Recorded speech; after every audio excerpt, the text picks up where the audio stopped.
سب سے بڑی تعلیم کیا ہے؟ سب سے بڑا علم اور سب سے بڑی تعلیم رب کا قرآن ہے، محمد الرسول اللہ صلی اللہ علیہ وسلم کا فرمان۔ تم بیٹھے ہو ہزاروں کی تعداد میں ایک سوال کروں، تمہارا بھائی بھی ہوگا، تمہارے اپنے بچے بھی ہوں گے، کتنے بچوں کو اور کتنے بھائیوں کو تم نے عالم دین کے لیے وقف کیا ہے؟ رب کے قرآن کے حفظ کرنے اور اس کے معنی اور مطلب کو سمجھنے کے لیے کتنے لوگوں کو تم نے تیار کیا ہے؟ اپنے بچوں میں، اپنے خاندان میں، اپنے میں کتنوں کو؟ سوچ لو، الا من رحم اللہ۔ میں سمجھتا ہوں 2 4 10 نکلیں گے، بقیہ یہ بھیڑ مکمل طور پر لڑکیوں کو بھی لڑکوں کو بھی کہاں کافروں کی تربیت میں دے رہے ہیں۔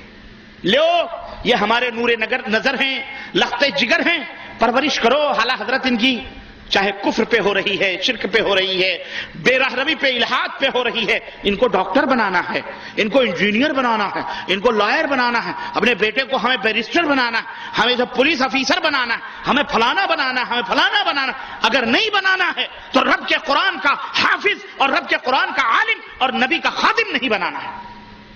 اللہ اکبر، یہ ہماری حالت ہے۔ پھر تم اپنی حالتوں کو روتے ہو اور کہتے ہو کہ دشمن جوتے مار رہا ہے۔ کیوں نہیں مارے گا؟ دشمن تو تمہارا آقا ہے۔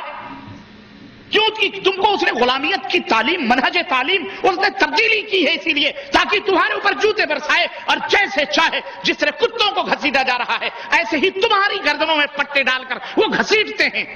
اور تم نے بھی دیکھا ہے، دیکھا نہیں تم نے؟ وہ لاش نہ دیکھی اس مسلمان کی؟ دیکھی ہے تم نے؟ ذلت کا ایسا دور بھی تم نے کبھی دیکھا تاریخ میں؟ ایک دور وہ تھا، کسی روم کے بادشاہ نے، شہزادے نے، جو اسلامی مملکت کے زیر سائے میں پل رہا تھا،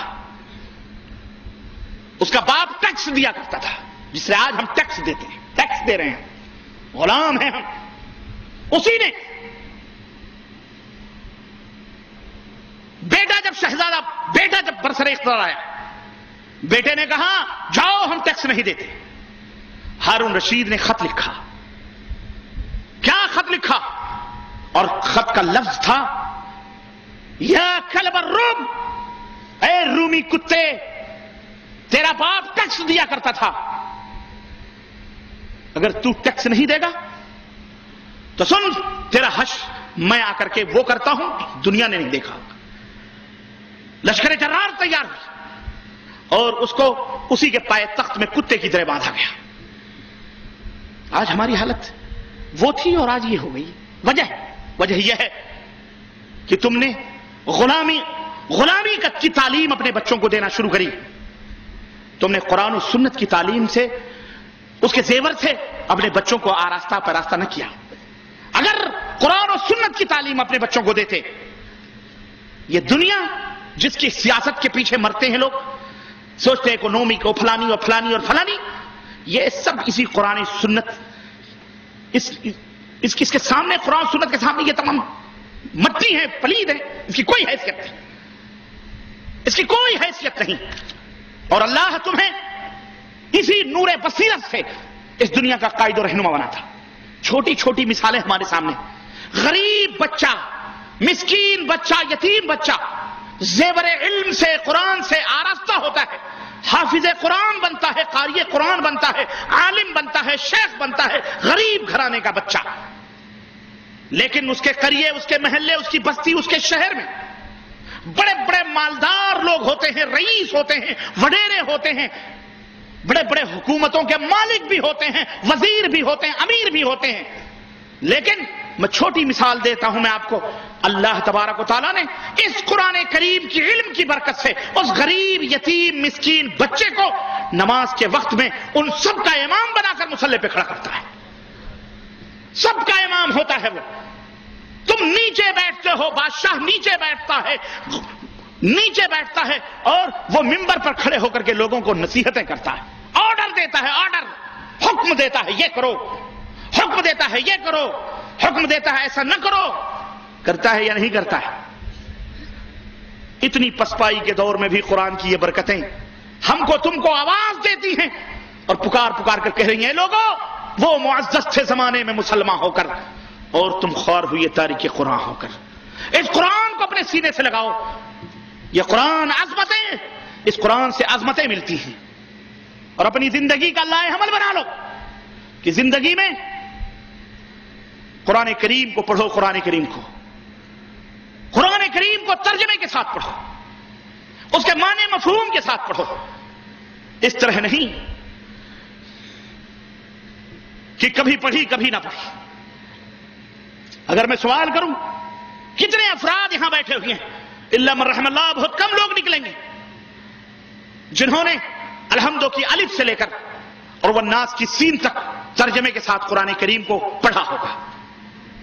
میں تمہیں مہینے کی بات کیا بتلاؤں، سال میں ختم کرنے کی کیا تعلیم دوں میں تمہیں، جب زندگی کا عالم یہ ہے کہ 30 40 50 برس کے ہو گئے لیکن توفیق نہیں ہوئی قرآن کریم کو پڑھنے کی۔ اللہ کے بندو یہی قرآن تھا۔ اقبال نے کہا تھا کہ جس نے دنیا کو جہاں بانی لوگوں کو جہاں بانی کا ہنر دکھایا تھا، عالمگیریت کا درس دیا تھا، وہ معزز ہو گئے تھے، لیکن آج اسی ہم ذلیل و رسوا ہیں۔ میرے بھائیوں، میرے مسلمان دوستوں، پلٹو اور علماء اور مشائخ کی قدر و قیمت کو سمجھو۔ یہ تمہارے روحانی باپ ہیں، یہ تمہیں قائدانہ درس دیتے ہیں، یہ تمہیں لوگوں کا امیر بنانا چاہتے ہیں، لوگوں کا قائد بنانا چاہتے ہیں۔ تم نے خود ہی قرآن اور سنت کے علوم کو سیکنڈ درجہ دیا ہوا ہے، ثانوی درجہ دیا ہوا ہے، تو تم اس دنیا کے اندر پہلے درجے پہ کیسے رہ سکتے ہو ثانوی درجے پہ؟ مٹیوں کو سمیٹنے میں لگے ہو، چھوڑو یہ دنیا کی رغبتیں، چاہتے ہیں، اور اللہ سے اپنے دل کو لگاؤ۔ سنو اللہ کے رسول صلی اللہ علیہ وسلم کیا فرماتے ہیں، اللہ کے بندے، آدم کے بیٹو، عبادت کے لیے فارغ ہو جاؤ۔ املؤ صدرک غنن، میں تمہارے سینے کو غنا سے بھر دوں گا، غنی ہو، واسد فقرک، اور تمہاری محتاجی کو بھی دور کر دوں گا۔ اللہ اکبر۔ دولت چاہیے، اولاد چاہیے، عیش و عشرت چاہیے، گھر چاہیے، گاڑی چاہیے، زمین چاہیے، فارم چاہیے، کیا چاہیے تم کو؟ سب کچھ دینے والا کون ہے؟ اللہ عز و جل، اللہ عز و جل۔ اور اللہ کے رسول صلی اللہ علیہ وسلم فرماتے ہیں کہ اللہ تعالیٰ نے فرمایا، اور اگر تم ایسا نہیں کرو گے تو پھر تمہارے ہاتھوں کو میں کاموں سے بھر دوں گا۔ مطلب یہ کہ تمہیں زندگی میں اس طرح مشغول کر دوں گا کہ تمہیں کسی چیز کی فرصت، صرف ناچتے رہو گے دولت کے پیچھے، دوڑتے رہو گے دولت کی ہوس میں، ہرس میں، اور ولا اسد فقرک، اور تمہاری محتاجی بھی دور نہیں کروں گا۔ یہ حدیث قدسی۔ میرے عزیزوں، میرے دوستوں اور بھائیوں، نبی و نبوت کی زبان، میں عرض یہ کر رہا تھا کہ نبی کی باتوں پہ تمہیں یقین آتا ہے؟ بولو، آتا ہے؟ صحیح بول رہے ہو؟ اللہ اکبر۔ کاش ہمیں یقین آتا، کاش ہمارا ایمان ابو بکر جیسا ہوتا، کاش ہمیں یقین آتا اماں سمیہ کی طرح، کہ اماں سمیہ نے کہا تھا کہ نبی نے فرمایا ہے کہ میری ملاقات جنت کے دروازے